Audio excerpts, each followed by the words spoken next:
of nightmares is a tale of a man and his doll. And for this one, I will take a break from telling the tale, and instead, I have a surprise. I will let you hear it from Mr. Frangie. Well, not that Frangie. This is from his Australian counterpart, Anthony Frangie, who pays a visit to a man named Mr. Kelly Walton and his doll, Let Me Out. We've told some unusual stories on Extra over the years, but this has to be one of the strangest. It's about a man and a 200-year-old doll. A doll that, as Anthony Frangie discovered, has some unexplained powers.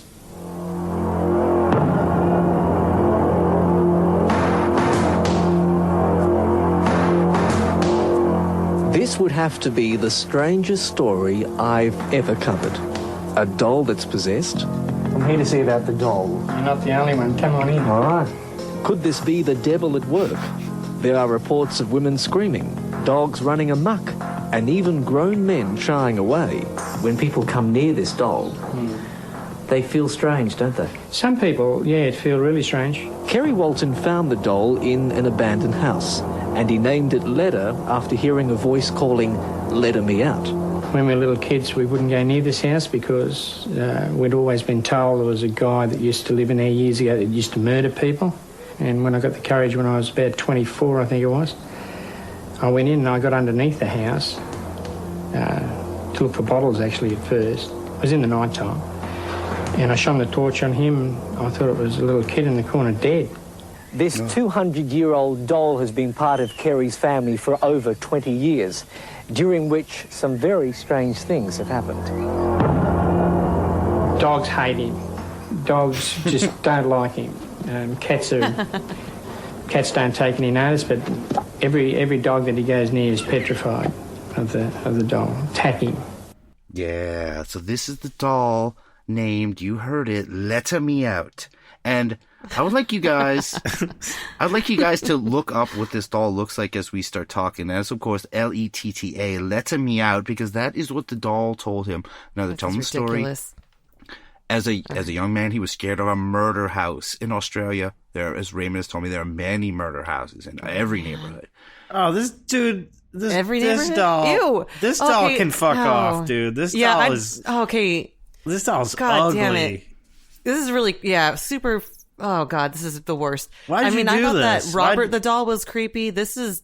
I'm going to throw up. Robert. This is going to throw up. This is doll Australia's is a answer dickhead. to I don't Robert. like him at all. I really wish that you didn't have us Google it, or that you would have at least had us Google it before we did this, so I would have thrown up before doing this episode, because seriously... Now you have all the context of horror you need. Now back to you, Mr. Frangie. And Leda doesn't just upset dogs. People have also felt the presence, including a tradesman who refused to enter Kerry's home. He didn't even know what was in there. He'd never seen the doll or anything. He said he just, he felt like he didn't want to come anywhere near it. But perhaps the strangest thing of all with Leda is Kerry's belief that he has a brain. It's got a brain. Yeah, it's got some sort of a brain, because when you lift his hair up, you can see how it's all sort of matted and made like a brain. Well, you could imagine how I was feeling by now. A possessed doll with a brain to match? Why would anyone want to keep it for so long? Well, I advertised him once when we were very short of money, when we were just married, and I got him to Wollongabba and couldn't sort of get him out of the car. I just felt like, something was... And we were very, very short of money at the time. Could the doll have stopped the sale? Possessed or not, Leda has become very much part of Kerry's family in recent times. He now has pride and place in the living room. I sort of look at him sometimes and, I don't know, his expressions seem to change, but he's never sort of talked to me or anything like that yet. Kerry's now very attached to Leda and will pass him on to his children. So is it possessed? Could it hold some evil spirit? Or is someone's imagination out of control? One thing's for sure, this doll loves publicity. Thanks, Kerry. See you later, Anthony. All right, where's the doll now? Oh, he's probably up to his old tricks. Oh, okay, all right. See you later.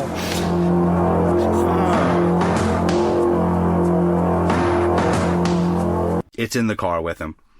Oh let my me out is God. in the car. Yes. So this is. So he's just like let me out of this car. That you don't want to bring anything with you that doesn't want to be there. If his name is constantly asking to be let out, why would you keep it in anything? Let me out. He's got he's got an Italian accent. It sounds like.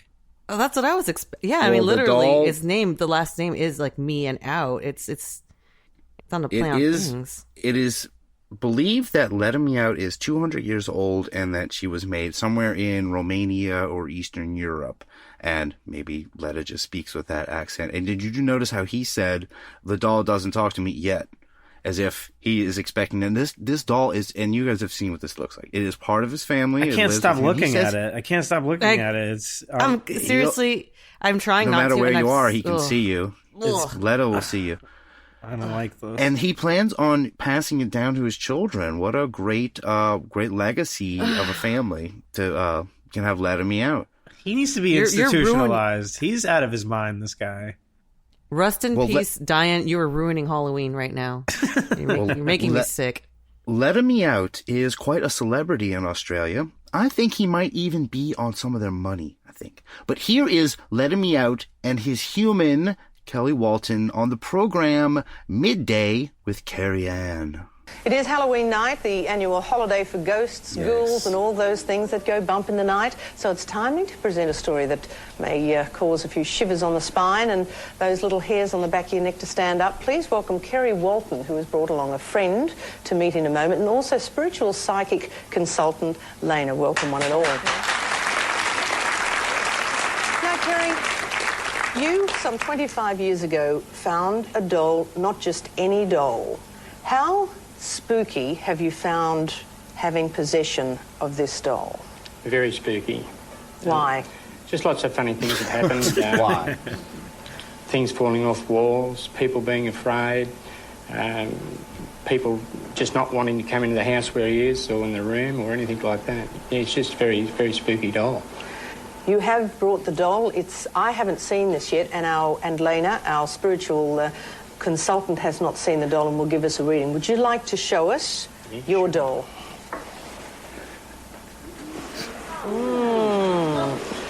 He's not too attractive. No.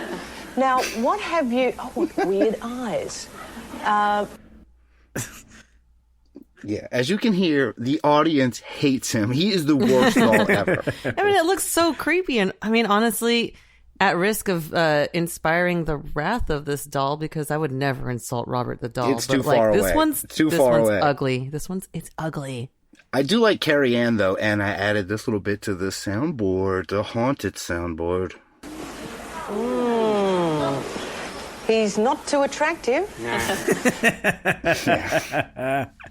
Yeah, he's really not. Yeah, he's really. That's a nice way to put it. You know, possibly the nicest might thing have a good Let Me Out personality. has ever heard on television. Especially to him. He is like.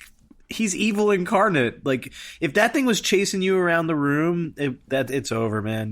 That's the most terrifying thing I can think of. Oh, if it were chasing me around the room, I would find a way to freaking destroy it. But if it could just work its powers from like sitting across the room from me and not moving, that's more terrifying. They should have redesigned Chucky to look like that. That would have been a good reboot. That would have been terrifying. Maybe you should be in charge of making horror movies from now on, because that would have me crying. I'm working on it. Well, here's some more for your script, because here's some more for Midday with Carrie Ann, and she asked the one question I'm sure we are all asking. Why don't you just get rid of the doll? You found it in the base of a house 25 years ago. Why don't you just get rid of it? I can't. Why? It's just... I've tried to get rid of it before. When we were buying our first home, I needed some money in a hurry, and I decided to sell him. And I'd advertised him, and I took him to the place. A lady had rung me and wanted to buy it, and I tried to take him out of the car, but I don't know, I just couldn't take him out. It was really weird. Yeah, really weird. Who's making offers on this thing that is good enough for him to consider? I like Let Me Out didn't want to go out. Yeah. What are you talking about? Because I think Zach Bagans is one of those people who would totally be bidding on this. Yeah. You think Zach might get his hands on Let Me Out? He said he's going to hand it down his family. No, this is staying in the Walton family for sure. There's no way Baggins could ever get his hands on Let Me Out. I don't know. Zach's got some. He's got some dollars. Things might change. He's got some squirrely fingers. This guy might reconsider passing that thing to his kids. The kids might be happy to get rid of it. Maybe they'll get a little screen time themselves. I don't think anybody wants TV time. I don't think anybody's going to want that thing. At some point, that thing's going to end up in a box in someone's attic somewhere, and it's just going to be a legendary haunted relic. You know, that whole attic and then house is going to become some kind of horrifying little vortex. Then. Yeah, like that's how that shit gets started, Rob. When they get left alone in this little crevice somewhere in the world and they get to fester. Like, no. In that sense, maybe Zach should take it and put it in a box, put it in the museum. It belongs in a museum. Yeah. No, he's fine with him. They seem to get along. And if you ever want to just have something creepy going on in the background of your Halloween parties, Let Me Out has a YouTube channel with all his Australian television appearances all in one convenient place. They're very, very strange to watch humans interacting with this thing, especially because most of them are from the 80s and 90s. But she has some more questions for them, and in this clip, things go a bit off the rails. Are you genuinely afraid of this doll, or is it, you just... When I first found him, I was really afraid of the doll. But over the years, I guess he's just become a part of the family. So I've just learnt to live with him. He goes everywhere with you, I understand. Yeah, everywhere. Does he like travelling? Well, we had a bit of an effort coming here because we got down as far as Stanthorpe. My wife got sick, so we had to drive back to Brisbane. And maybe he doesn't like the car. I don't know, it might be casting, I don't know what it is, but we had a lot of hassles getting here. Well, on this Halloween, we just thought we'd bring you this story. Let us know, keep us updated on the doll. I hope he likes Midday. He's certainly got the Jeff Harvey nose, I think, but... What? Well, I mean, maybe it's hereditary. What could... Now. Kerry Walton, thank you for bringing, what do you call him? Let Me Out. Let Me Out. Okay, and... ridiculous. Let Me Out. Happy Halloween to you, and thank you, Lena. Ladies and gentlemen, out here. What the hell? What just happened there? Oh, roll the credits before she says something else. This theme song, though. Wow. That sounded like some, I don't know who she was Halloween referencing. Music. Was that some vague racist thing or something she did there? Because that audience turned on her quick. And then she immediately threw him under the bus. She was like, wait, what's the name of the doll? And then they'd be like, what? It's that. So very strange clip for this show to end on. And a very strange way for this strange episode to end. What do you guys think? Episode to of end. Let Me Out. I mean, okay, I didn't like this doll at all, and I hate it, but so you had everything already planned out and written out. I thought you asked us to prepare some stories for you. What? No? Do you think Let Me Out isn't too scary? What? You think you have something? I had something pretty scary. I mean, it's not as nicely prepared as yours. Look, I was approaching this like the way we do the Patreon. Like, look, I've got a topic. Let's talk about it. But look, if you want to end on Let Me Out, that's fine. That's totally fine. Fine. Cue the music, Aaron. Let's see what Slayer has. So, okay. Shit. So, okay, imagine, if you will, being told by your co-host that suddenly you need to come up with an intro for your story when all along your co-host never actually told you that you needed to come up with an intro. This is probably nothing compared to the fear that you might feel if you found yourself the victim of a deranged, possibly demonic serial killer known simply as the Axeman of New Orleans. You may ask yourself, well, how did I get here? And well, you have just been asked to enter the unbelievable zone. Wow. All right. All right. You got me. Go, please go forward, Slayer. So, once again, I have a much more casual approach. I don't have it all nicely worded out with clips or anything, but yeah, this is a story that I'm sure a lot of you guys have heard about. I mean, Russ, you're from Louisiana. You've lived in New Orleans. You've heard about the Axeman, yeah? Oh, absolutely. I know a lot about the Axeman. I've never heard of this before. This is the first I'm hearing of the Axeman. This is actually the first time that I had heard of it recently, too. A friend clued me into it about a day or two ago. So I was like, oh, thank God I have something to bring to the table. Only to realize I didn't really need to, but here we are. So it's this, he's never been discovered. He's never been caught. And basically would either murder his victim